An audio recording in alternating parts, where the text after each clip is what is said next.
Welcome to the Studio Success Formula Podcast, the business school for dance studio owners. And now for your host, Clint Salter. Hello there, dance studio owners. It's Clint Salter here, your host for the Studio Success Formula Podcast. And welcome to November. It's so hard to believe that we're heading into the week. It's the 9th of November, and we are really just counting down the weeks until Christmas and also until the end of 2015. Crazy, right? That before we know it, it's going to be a new year. We're all going to be putting our goals in place. We all have New Year's resolutions, I'm sure. And so today, the first thing I wanted to talk about really, as we kind of are on the downhill ride, I don't like to call it a downhill ride because it should be the uphill ride as we finish 2015. I know so many people at the end of the year, and me included, I've done this before, we kind of think, well, it's the end of the year and, you know, we're not going to get any more students in because they're all busy with Christmas and, they've got school things on. So, you know, they're not going to be coming to dance classes, or I won't do that, you know, local event because, you know, I won't get any new students from it and everyone's busy and I'm exhausted and the teachers are exhausted. They don't need anything else to do. And I think we make a lot of excuses at the end of the year why we're really not putting the foot on the accelerator and really driving forward. Just because it's the end of the year doesn't mean that we should stop marketing, doesn't mean that we should stop providing an amazing service, doesn't mean that we shouldn't be planning our classes. If anything, this is the perfect time to really rev it up, really tap into that energy that you might not have tapped into this year. You know, that energy source, you know you've got it and you need to just get into it and use it so that you can really have a fantastic end to 2015. Now, the reason I like to do this is what I realized a few years ago, and I'm so thankful that I found this, that I got this advice from many of my mentors, and they said to me a few years back, Clint, you know, because I used to take time off in like November and some time off in December, and they said, you know what, this is such an important time of year for you to really get clear on what you want to achieve for the next year. And I was like, that makes so much sense. And, you know, it does make sense because if in November we take some time out to really plan and look at our business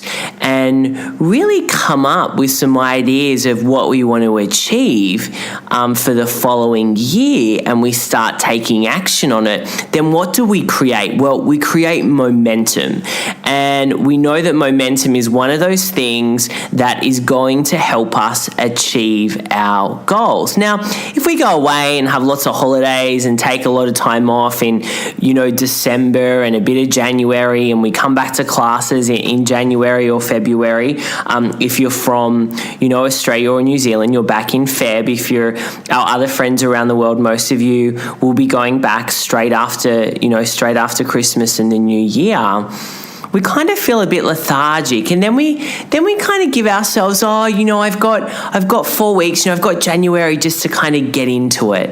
Get into the swing of things, come back from a bit of a holiday, and then, February starts and we're kind of getting busy again. And before we know it, we're just kind of recreating the same cycle over and over again. So I wanted to talk to you today about giving yourself the best opportunity to really succeed, not only in 2016, but for the rest of this year. So I wanted to walk you through something that I've been doing for a couple of years now, and that's my 2 weeks of planning in November. And the reason I'm recording this is because I've just done my first week and I'm just about to jump in to my second week. And when I say planning, I really am kind of looking at what happened over the last, 11 months, the last 12 months in my business. And I encourage all of my private clients and my mastermind clients to do the same. You know, they're studio owners just like you, and all of them are currently in their planning phase as well. And so the first thing that you want to do in your planning week, and that doesn't mean that you can't teach during that week and you can't do anything else and all you do is plan. It just means that you are prioritizing planning that week. So it might mean that you don't take any external meetings. You don't take any external calls. You still teach those classes. Maybe that night that you would just drop into the studio to see how things are going, maybe you focus that time on being at home or going to the library and doing some really productive work and planning for your studio, because I mean, everyone is going to benefit from that, as you know. And so the first thing that I want you to look at is go through each area of your business from the last 11 months. Now, when we think of a dance studio, there's different areas in our business and we can kind of pull them apart more, or we can go broader with them. But they're things like your finances, your front office staff, your revenue streams that you've got in the business, your teachers. Also, you might want to look at your recital. You might want to look at workshops. You definitely need to look at your programs and syllabus that you offer in the business. You 100% need to look at your marketing. So there are 8 areas that you can focus on. And again, you can break all of those things down. And I want you to dig deep into the things that worked great for you in those areas in 2015 and the things that might not have worked so well. So if we just take one of those departments, one of those areas, and we look at marketing. Now, with marketing, you're going to look at everything that you did that was related to marketing this year. And again, you can break marketing up into new student acquisition marketing and retention marketing. So what did you do to bring new students through the door? And what did you do to keep current students at your studio? So again, we can segment that kind of marketing department and come up with those 2 things. Now, if we're looking at acquisition, so what did you do in terms of new student acquisition marketing? You want to look at everything that you put out there this year. So maybe you did some flyers, maybe you went to a local shopping center, maybe you did an online training like a webinar to bring people or get people interested in your studio. Maybe you've done some Facebook advertising. You might have started doing Instagram advertising, or maybe you've just really scaled up one of your social media accounts with really strong calls to action, leading people back to your website. Maybe you have redesigned your website so it's more friendly to the consumer, to the customer, the new potential new student or family that's coming in to your studio. And so I want you to think about all of those things and start doing an audit of those activities. Now, hopefully, with all of your marketing, you know whether or not you have a return or how sizable, how big that return on investment is for the activity you did, because you are getting new students to come in and you are asking them where are the last 3 places you heard about us, so that you know if your marketing is, not only paying for itself, but increasing the profit and your student numbers in your studio.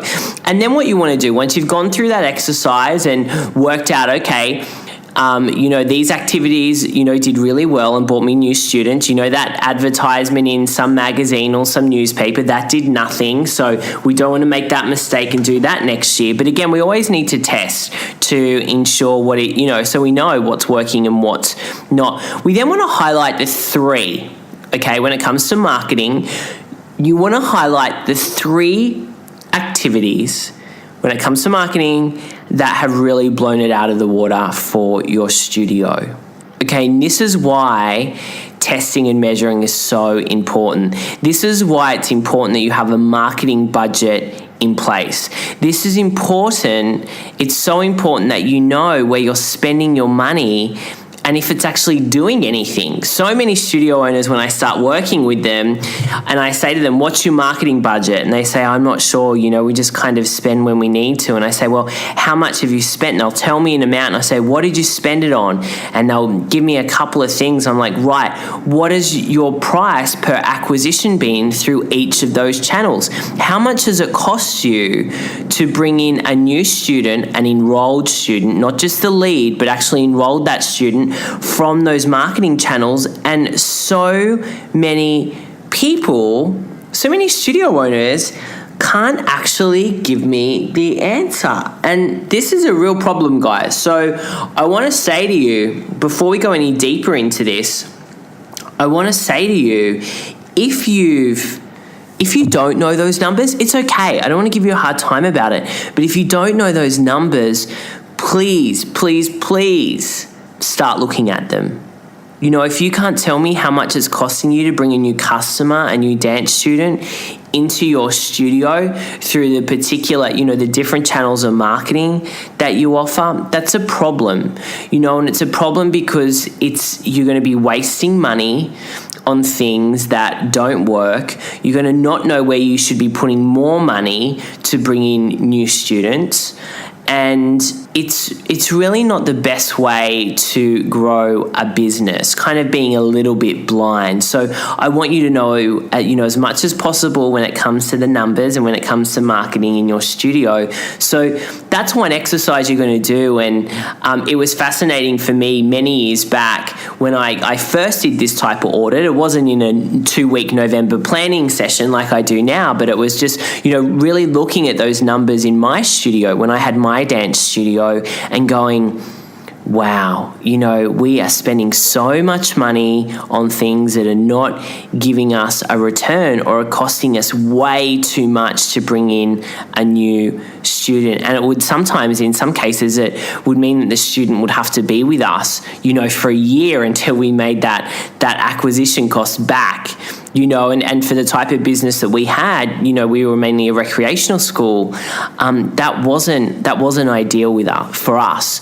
And so you need to look at those numbers. So that's the first thing that you want to do is you want to audit, those 8 main areas in your studio. You want to go in really deep into each of them and work out, okay, how has this worked this year? Go broad. What has been happening in this department this year with your finances? Okay, how is our cash flow? What is our P&L statement? Our profit and loss statement been looking like, week on week or month on month this year compared to last year?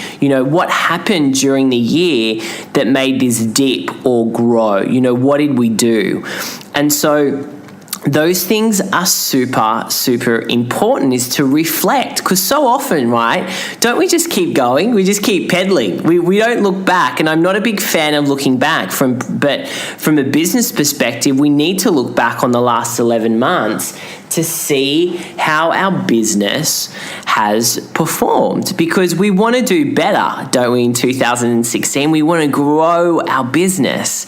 And so that's the first thing. So identify what hasn't worked and what has really worked.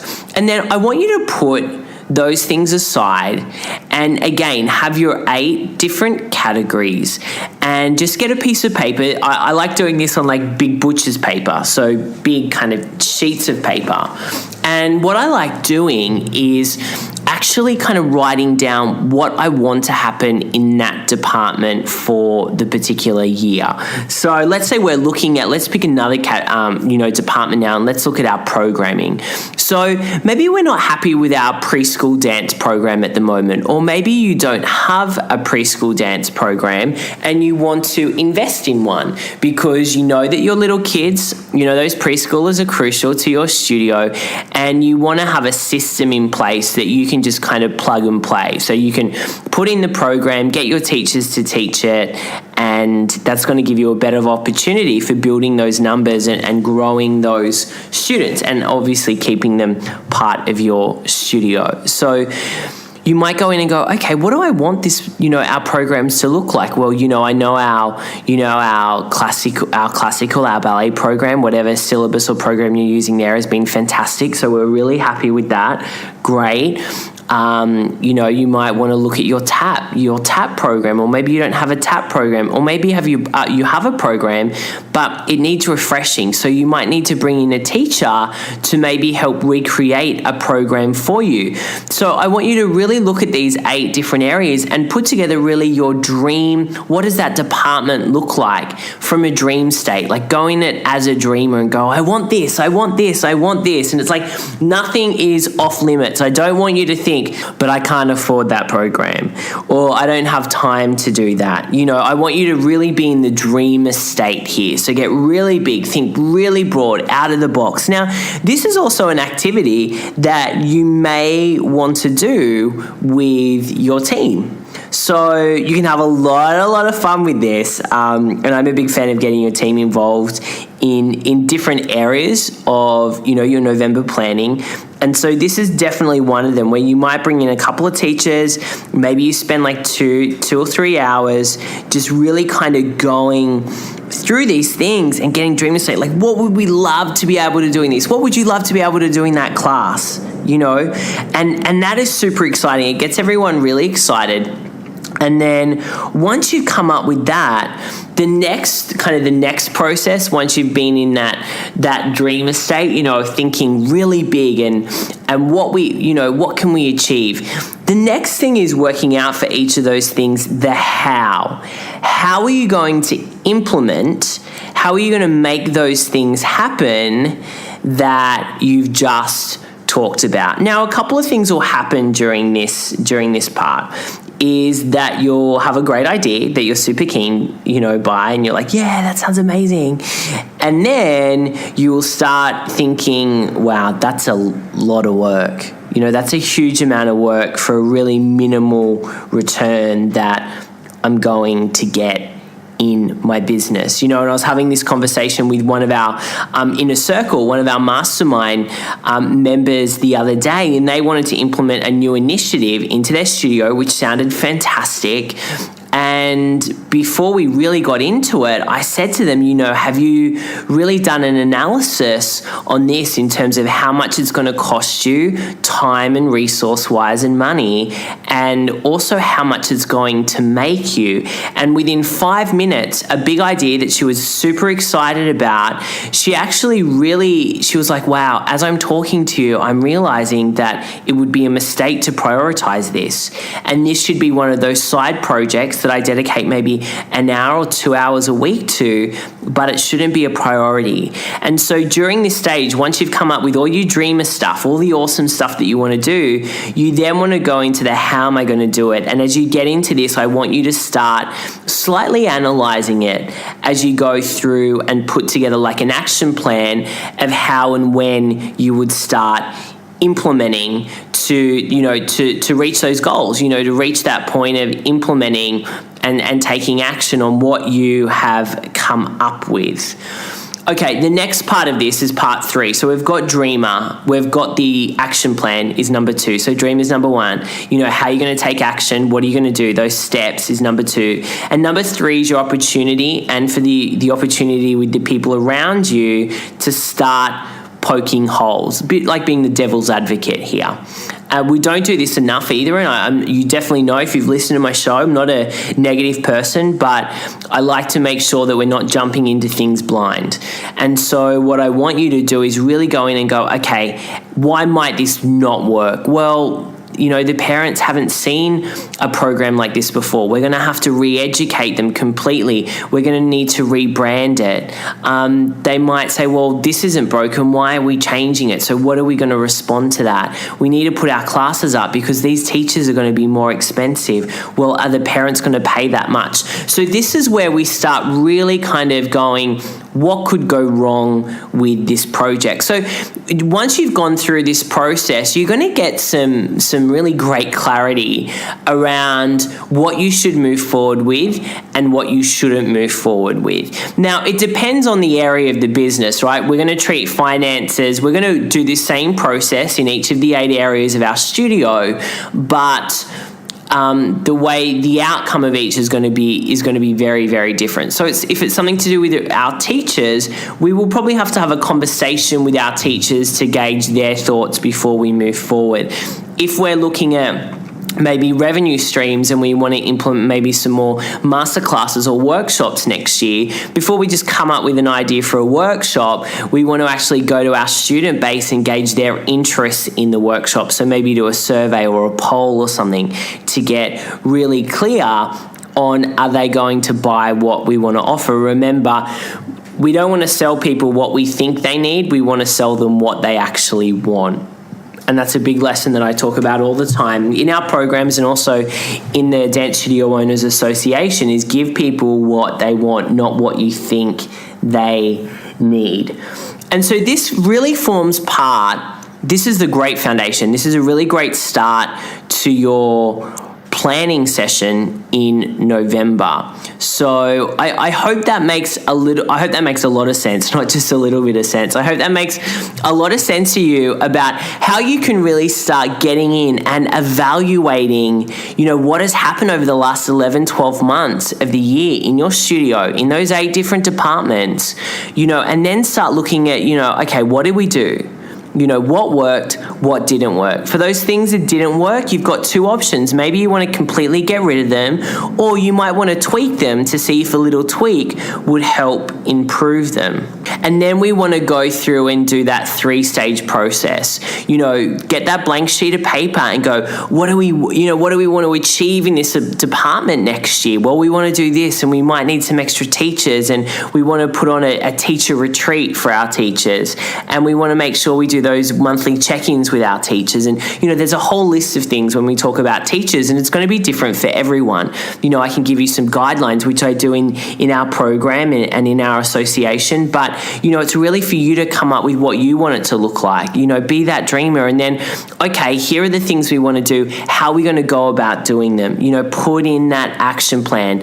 And then lastly, you're going to pick holes in those ideas and come up with the reasons why people, might not, buy into what you're offering, or where the challenges might come up. It's really about having the full picture before you go ahead with someone. And then really that next stage is mapping out, the final stage is mapping out the next 12 months in 2016 and put in the calendar exactly what is going to be going on during the year, during those months. I mean, we do it. It's the best process that I've ever seen or practiced in my life, and have room for flexibility. There's things this year that we have done that our private clients and mastermind clients have done that weren't in their 12-year plan, but there's some flexibility there. They follow probably about 80 to 85% of that plan. So it's always crucial, if you want success, if you want to grow your studio, it's crucial that you have a plan in place. And then it's, having the resources and the right people around you to make sure that you can execute everything that you've put into place. But that, my friends, is a different conversation. Now, I actually came on to record a completely different episode today. But I don't know, I felt really inspired to share with you a little bit about, planning for a successful year. And there's so many other aspects that we can touch on that I might touch on in future weeks as we get further into this month and also into December, which is another great month to do some, further planning and some action plans of how you're really going to reach that next level in your studio. Hey, if you want me to go into some more details about, goal setting and planning, please let me know. Jump over to our Facebook page, facebook.com/Studio Success Formula. I would love to hear from you there. So post a comment. Let us know how you're enjoying, how you enjoyed this episode, and also if you'd like to hear further tips on, goal setting and planning for the new year, so you can really rock it. I want you to have an absolute rock star year in 2016 with your studio. So that's it from me, I hope you have an awesome week. I hope this has inspired you or made you think, I need to reflect on what's happening, because every year I just keep going and going and going, but I never kind of go, what has worked? What hasn't worked? How can I improve? What do I really want from my studio? I think it's one of the hardest questions to ask and to answer is, what do I want? Really tapping into that. But, guys, having a couple of weeks to just focus on these things while you're still doing everything else, but making, your planning for 2016 a priority is going to make a huge difference in your business, but also in you as a person, as a leader, as a studio owner. Thank you so much for joining me today. I hope you found today's episode of the podcast valuable, and I can't wait to connect with you again next week. Bye for now. Are you enjoying the Studio Success Formula podcast? Then we'd love for you to share the love. We want to help more dance studio owners become go-to studios, so we'd greatly appreciate you writing us a review on iTunes. For taking the time out to do so, every month, Clint will be selecting one lucky dance studio owner to receive a Power Business Coaching session. Simply visit the iTunes store today, search for Studio Success Formula, click on ratings and reviews, and then write your review. Thanks in advance. Take care, and we'll see you next time.